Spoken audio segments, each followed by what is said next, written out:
தாத்தா, அவங்க சித்தப்பா, சித்தி 3 பேருமே சேர்ந்து வீட்ல இருக்காங்க. விஜய் வீட்டுக்கு வராரு. அம்முவ கூட்டிட்டு வராரு. "அம்மு நீ மேல போ, நான் வரேன்" அப்படின்னு விஜய் சொல்றாரு. அம்மு மேல போறாங்க. "இங்க பாருப்பா விஜய், உன்கிட்ட ஒரு முக்கியமான விஷயம் சொல்லணும்" அப்படின்னு சொல்லிட்டு விஜயோட சித்தப்பா சொல்றாரு. "சொல்லுங்க, என்ன சொல்ல போறீங்க?" அப்படின்னு விஜய் கேட்குறாரு.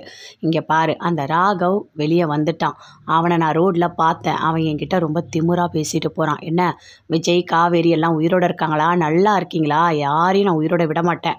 5 வருஷம் நான் ஜெயில்ல அவ்ளோ கஷ்டப்பட்டுருக்கேன். என்னோட வலி, வேதனை எல்லாத்தையுமே அந்த விஜய்க்கும், காவேரிக்கும் நான் திருப்பி குடுப்பேன்" அப்படின்னு அவன் சொன்னான் தெரியுமா? அது மட்டும் இல்ல, நான் சொன்னேன் காவேரிக்கு எல்லாமே மறந்துடுச்சு. விஜய் தனியா தான் இருக்கான். 2 பேரும் ஒண்ணாலாம் சேர்ந்து வாழலன்னு நான் சொன்னேன். விஜய் எதுவுமே பண்ணக்கூடாதுன்னு சொன்னேன் தெரியுமா? அப்படின்னு அன்பரசு சொல்றாரு. அத கேட்டோனே விஜய் சொல்றாரு, "அவன் வெளிய வந்துட்டானா? நான் அவன பார்த்துக்கிறேன்" அப்படின்னு விஜய் சொல்றாரு. அத கேட்டோனே தாத்தா அப்படியே கோவப்படுறாரு. "இங்க பாரு விஜய், நீ போய் அவன் கூட சண்டை போடுறேன், இத பண்றான், அத பண்றேன்னு ஏதாவது ஒண்ணு பண்ணி வைக்காத. ஏற்கனவே நீ உயிர் போய் உயிர் வந்திருக்கு. புரியுதா? அவன்கிட்ட போகாத. முடிஞ்ச அளவுக்கு ஒதுங்கி போயிடு" அப்படின்னு தாத்தா சொல்றாரு. "இங்க பாருங்க, அவன்கிட்டலாம் ஒதுங்கிலாம் போக முடியாது. என் வாழ்க்கைய அவன் அழிச்சிருக்கான். என்னையும் காவேரியும் சாகடிக்கணும்னு அவன் முயற்சி பண்ணியிருக்கான்.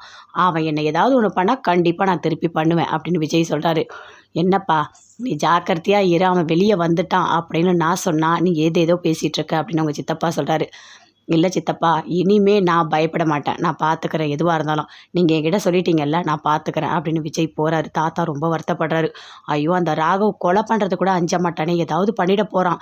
மறுபடியும் ஏதாவது பண்ணி விஜய்க்கு ஏதாவது ஆயிட போகுது. தாங்க மாட்டா அதோட காவேரி. குழந்தை வேற இருக்காங்க அப்படின்னு சொல்லிட்டு தாத்தா அப்படியே டென்ஷனா யோசிச்சுட்டு இருக்காரு.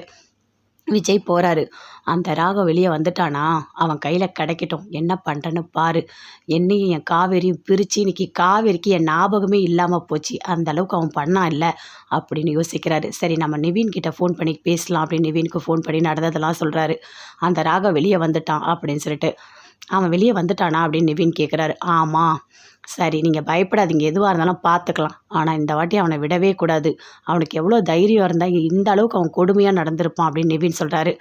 "சரி, நான் அவன கண்காணிச்சுட்டே இருக்கேன். அவன் என்ன பண்றான், ஏது பண்றான்னு உங்களுக்கு நான் அப்டேட் பண்ணிட்டே இருக்கேன். நீங்க கவலைப்படாதீங்க" அப்படின்னு நிவின் சொல்றாரு. "சரி நிவின், எதுவா இருந்தாலும் எனக்கு ஃபோன் பண்ணி சொல்லு. சரியா?" அப்படின்னு விஜய் சொல்றாரு. "நான் பார்த்துக்கிறேன். நீங்க கவலைப்படாதீங்க" அப்படின்னு நிவின் சொல்றாரு.